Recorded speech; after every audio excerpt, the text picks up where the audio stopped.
देश भर में 75वां स्वतंत्रता दिवस मनाया जा रहा है। इसी कड़ी में हिमाचल प्रदेश के सिरमौर जिला में जिला स्तरीय स्वतंत्रता दिवस समारोह जिला मुख्यालय नाहन के ऐतिहासिक चौगान मैदान में आयोजित हुआ। कार्यक्रम के मुख्य अतिथि उद्योग एवं परिवहन मंत्री विक्रम ठाकुर ने ध्वजारोहण किया और देश व प्रदेश वासियों को स्वतंत्रता दिवस की बधाई दी। मुख्य अतिथि द्वारा ध्वजारोहण के बाद परेड का निरीक्षण कर सलामी ली गयी। इस दौरान उन्होंने अपने संबोधन में 75वें स्वतंत्रता दिवस पर देश व प्रदेश वासियों को एक और जहां बधाई दी, तो वहीं उन्होंने देश की आजादी और आजादी के बाद देश की सुरक्षा में हिमाचल के वीर जवानों का विशेष योगदान होने की बात कही। 75वें स्वतंत्रता दिवस के पावन अवसर पर आप सबको हार्दिक शुभकामनाएं। भाइयों बहनों, आप जानते हैं हम आज़ादी का अमृत महोत्सव मना रहे हैं। हम सभी सौभाग्यशाली हैं कि हम आज़ाद भारत के इस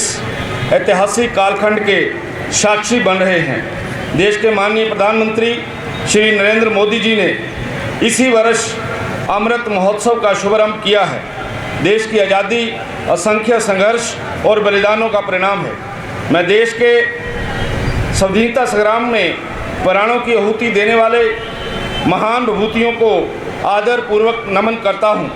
आज़ादी के बाद भी जिन्होंने देश की रक्षा के लिए सर्वोत्तम बलिदान दिए और शहीद हो गए तथा जिन पुण्य आत्माओं ने देश और प्रदेश के पुनर्निर्माण में प्रगति की एक एक ईंट रखी, उन सब के चरणों में मेरा प्रणाम। हमारा देश भी स्वाधीनता आंदोलन में शामिल था। आज़ादी के यज्ञ में हिमाचल के स्वतंत्रता सेनानियों ने बढ़ चढ़कर आहुति डाली। वहीं हमीरपुर के बाल खेल मैदान में भी स्वतंत्रता दिवस की धूम देखने को मिली। हमीरपुर में स्वतंत्रता दिवस का आगाज शहरी विकास मंत्री सुरेश भारद्वाज ने झंडा फहराकर किया और पुलिस, होमगार्ड, एनसीसी कैडेट्स ने सलामी दी। शहरी विकास मंत्री सुरेश भारद्वाज ने कहा कि 75वें स्वतंत्रता दिवस को अमृत महोत्सव के रूप में प्रदेश भर में मनाया जा रहा है। शहरी विकास मंत्री ने स्वतंत्रता दिवस के मौके पर प्रदेश वासियों को बधाई दी। वहीं इस मौके पर उन्होंने कहा कि देश व हिमाचल प्रदेश ने तीव्र गति से तरक्की की है।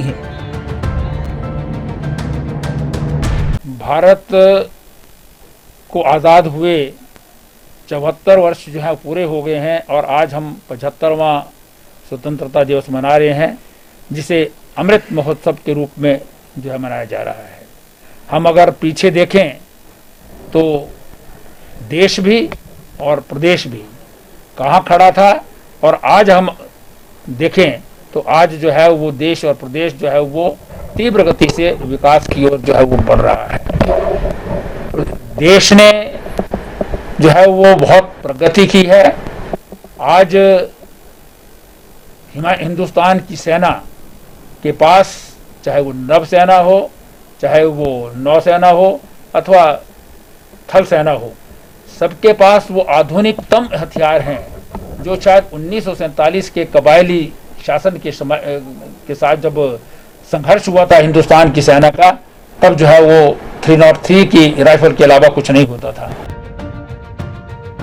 जहां पूरे देश में आज स्वतंत्रता दिवस की धूम देखने को मिली, जिसके चलते देश और प्रदेश में तिरंगा फहराया जा रहा है और उन वीर शहीदों को याद किया जा रहा है जिन्होंने देश को आजादी दिलाई है। इसी के चलते आज हिमाचल प्रदेश की कांग्रेस पार्टी की वरिष्ठ नेत्री और 6 बार की विधायिका आशा कुमारी ने भी अपने होम पंचायत रुल्यानी में तिरंगा फहराया और उन वीर सपूतों को याद किया जिन्होंने देश के लिए अपना बलिदान दिया है। 75वां दिवस है और हम सब यहाँ सपड़ी दी हट्टी ग्राम पंचायत रुलियानी के हेडक्वार्टर पर तिरंगा फहराने के लिए एकत्रित हुए हैं। देश की आज़ादी हमारे जो स्वतंत्रता सेनानी थे, जिनकी वजह से आज हमें आज़ादी मिली है, हम उन सबको आज याद करते हैं, नमन करते हैं। देश के पहले प्रधानमंत्री स्वर्गीय जवाहरलाल नेहरू जी को भी हम याद करते हैं। अन्य लोग चाहे शहीद भगत सिंह जी हों, महात्मा गांधी जी हों, हम सबको आज याद करते हैं कि आज ये आज़ादी हमें सबके प्रयासों से मिली। आशा कुमारी ने कहा कि इन 75 सालों में देश ने विकास के नए आयाम छुए हैं। इसके लिए देश के पहले प्रधानमंत्री पंडित जवाहरलाल नेहरू का भी बड़ा योगदान रहा है। आशा कुमारी ने कहा कि हमें गर्व महसूस होता है कि जिन शहीदों ने देश के लिए बलिदान दिया, चाहे वह भगत सिंह हो या अन्य क्रांतिकारी, उन पर आज उन्हें गर्व होता है। उन्होंने कहा कि उन वीर शहीदों की बदौलत ही आज हम 75वें स्वतंत्रता दिवस को मना पा रहे हैं। पंजाब केसरी टीवी के लिए नाहन से विनीता शर्मा, हमीरपुर से सुप्रिया ठाकुर और चंबा से मंजूर पठान की रिपोर्ट।